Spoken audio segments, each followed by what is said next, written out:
Hi there, I'm Corey. I'm one of the program specialists with Zia Vision, and today we're going to be talking about the IQ Intelligent AMD Risk Management Program. So what I want to make sure that you guys take away from this module today is that what is the IQ program? What is age-related macular degeneration, or AMD? Some of the AMD risk factors. What are the macula and the fovea, and why are they important? What is a carotenoid, and how do we rebuild or build macular pigments? So the IQ program consists of 3 different sections.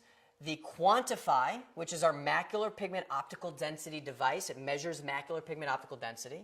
The I Promise nutraceuticals, and the Eye Care Support Program. The IQ is managing AMD risk factors by using a risk assessment form. Okay? And there are 2 different sections to it, discussing AMD risks as well as visual performance challenges. And then we're going to also use the Quantify device to measure that macular pigment optical density and really find out how dense our macula is. Macular degeneration, in very basic terms, is the loss of our central vision. So if you look at the screen behind me, what you're going to see is a beautiful picture of the Canadian Rockies, and what someone with AMD might see is something more like this. Okay? So it's the loss of that central vision. It might look blurry. It might be distorted. You'll notice that the outside of the peripheral vision is still intact, but that central vision is completely distorted. The theory of macular degeneration is the accumulation of waste products and subsequent death of central vision cells, leading to blindness. Nobody knows exactly how it starts or where it comes from, but we know that there are 2 different forms of AMD. There's dry, which affects about 90% of the population, and there's wet, which affects about 10. Okay? The difference between the 2 is wet is where neovascularization occurs, or new blood vessels form inside of the eye. These blood vessels are frail and brittle, and they tend to break. And when they break, they bleed into the eye, and the only way to stop that bleeding is a shot inside of the eye about every 4 to 6 weeks. I don't know about any of you out there, but I certainly don't want to have to go to my doctor and get a shot every 4 to 6 weeks inside of my eye. What you're going to notice on the right side of the screen is, again, a little bit of a pictograph of what someone with AMD might see compared to someone with healthy vision. On the top right, what you see is somebody with healthy vision with macular degeneration. You can read everything that you see here. Print may appear distorted, and parts of words may be missing. If you look at the bottom, what you're going to notice is words are kind of distorted, pieces are missing, there are some blind spots or scotomas located in there, and it's just not easy to see. So someone with this, it's going to be tougher for them to read a book, drive a car, watch your kids play soccer, or sew or knit. It becomes a lot more difficult to see what's going on right in front of you. So by the numbers, AMD is the leading cause of blindness, the leading cause of severe vision loss in patients over the age of 50. That statistic is taken directly from the AOA website. 1 in 3 will be diagnosed with AMD after the age of 65. Currently, there are about 15 million Americans affected with AMD, and that number is going to triple by the year 2025. The biggest reason for that number to go up from 15 to 45 million Americans is the aging population that we have here in America. The baby boomers are all coming of age, and 65 is where we kind of see that cutoff. That largest population coming of age is going to affect how many people are diagnosed with AMD.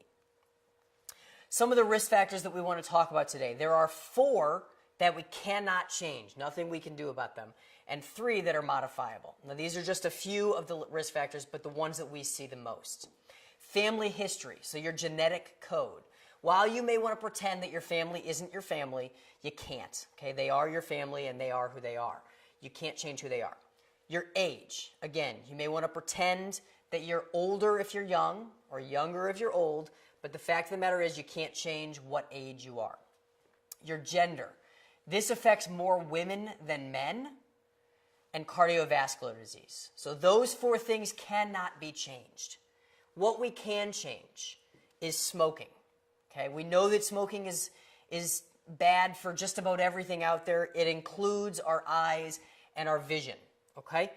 Obesity and poor diet. We're going to talk a lot about diet and how it affects our eyes and our macula. And then low macular pigment. So by changing our diet, we can increase our macular pigment, we also can take supplementation to increase our macular pigment as well. So what are we measuring? What we're going to do is we're going to be measuring the macula, which is this area right back here. Kind of blown up on the right side. No, that's not the size of it. It is not quite that big, but it is this big yellow spot in the back of the eye. And in the very center of it, you're going to notice it's a little bit of a different color, and that's what we call our fovea. The fovea is going to be really important because it's twice as much zeaxanthin as it is lutein. I know we haven't discussed those two words yet. We will, and they're really, really important to our eyes. So the macula contains the highest concentration of vision cells in the entire retina. It's about the size of the eraser on a pencil. It's responsible for all of our central vision.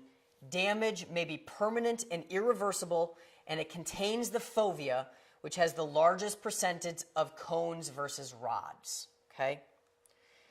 What is macular pigment? It is a film. Okay? It's this kind of nice film around the rest of the macula, made up of two carotenoids, and there are those two words again, zeaxanthin and lutein. It's found in our bloodstream, it's found inside of the macula, and it's found inside of the fovea. So what is a carotenoid? Well, you know how the leaves change color in the fall, and they go from that nice green to yellows and oranges and reds? Those are the carotenoids coming out. They've protected the leaves throughout the summer, and now they're coming out and showing their true colors. No different than when we look at an apple. And if you take a look at the apple on the screen here, you can see two different sides to an apple. One is clean on the inside. It's white. It looks like it's just been cut open. The other has some oxidative stress. We don't want the oxidative stress. And what the carotenoids do is they act as the skin of the apple. Okay? They're protecting all the juicy goodness on the inside from rusting out. Okay? We see the same thing with peppers, but in this case, we're talking about an apple, and you can see the difference between the two. That skin is our carotenoids protecting everything on the inside. So carotenoids in nature, there are about 600 of them. Okay? Out of those 600 found in nature, about 50 of them are found within the food chain. Out of those 50 found in the food chain, 13 of them make it into our bloodstream, 6 into our major organs, including our brain, our heart, our lungs, and our eyes, and 2 make it into the eye. 600 in nature, 2 make it to the eye, and those 2 are zeaxanthin and lutein. So you can kind of get an idea that zeaxanthin and lutein are pretty important. If there are 600 in nature and only 2 of them make it to the eye, they're probably pretty important to us. So how do we rebuild or build macular pigment? It is not by eating a hamburger and fries. Okay? It's by eating dark green leafy vegetables and brightly colored fruits and vegetables. Now I know you guys are sitting here looking at this beautiful picture and saying, well, there's lettuce on there, Corey, so I'm getting my zeaxanthin and my lutein. No, it's not enough. You've got to be eating things that are high in those carotenoids. And one little slice of lettuce, along with your meat and your potatoes and your bread and everything else, are not going to do it for you. There was a study done, asked people what is the #1 consumed vegetable in America. The answer, the #1 answer, was French fries. French fries are not a vegetable. Where can we find better macular pigment better carotenoid sources? We're going to find them in kale and collard greens, spinach and turnip greens, and if you look to the right side, we're going to find them in brightly colored fruits and vegetables like corn and orange peppers and tangerines and persimmons. Okay? This is where we're going to find high levels of it. But are we finding enough of it in our diet? Or you can start taking 1 soft gel a day. Okay? What you would need to eat is 20 ears of corn compared to 1 I Promise Restore soft gel per day. 20 ears of corn in the middle of summer is going to cost you about $5. In the middle of winter, it's going to cost you about $20. 1 I Promise Restore soft gel is going to cost you about 53 cents. So there's quite a difference, and you're going to be doing a lot better for your body.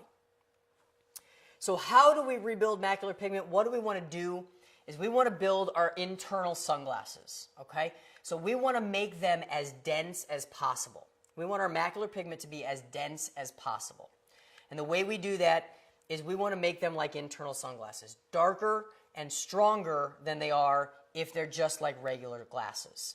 Okay? With regular glasses or low macular pigment, real porous maculas, we're going to end up with a lot of blue light getting through, affecting our visual cells, and making them kind of deteriorate a little faster.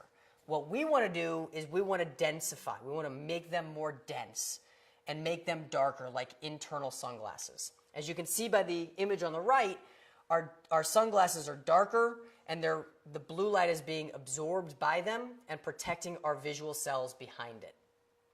So taking a look at this picture on the screen now, which of these sponges looks more dense to you guys out there? That's right, it's the one on the right. The one on the right is a kitchen sponge, real small holes, very, very dense. The one on the left, while it looks bigger, has big holes. It's very porous. So what we want to do, if you think about it in these terms, turn on your water, slow, steady stream, and take your sponge. Okay, we're going to take our kitchen sponge and we're going to set it underneath it, and it's going to hit it, it's going to absorb, and then it's going to slowly drip out the backside. If we take our car sponge with the big holes, we're going to put it under that water or the blue light. It's going to hit it, and it's going to flow right through the bottom. We want our eyes to be dense. We want our macular pigment to be dense, or our internal sunglasses to be dark, and the best way we can do that is to build our macular pigment up. So, what I'm hoping you guys learned today is that AMD has modifiable and non-modifiable risk factors. Zeaxanthin and lutein are carotenoids. Macular pigment is made up of those carotenoids, zeaxanthin and lutein. Diet affects our macular pigment. Can't go out and have a hamburger and expect you're going to increase your macular pigment. And supplementation is often necessary. If you'd like more information about anything we discussed today, the IQ program, the quantified device, or the I Promise Restore supplements, please contact us at the customer service number listed on the screen behind me, or at ipromise.com or zeavision.com. Thank you all and have a great day.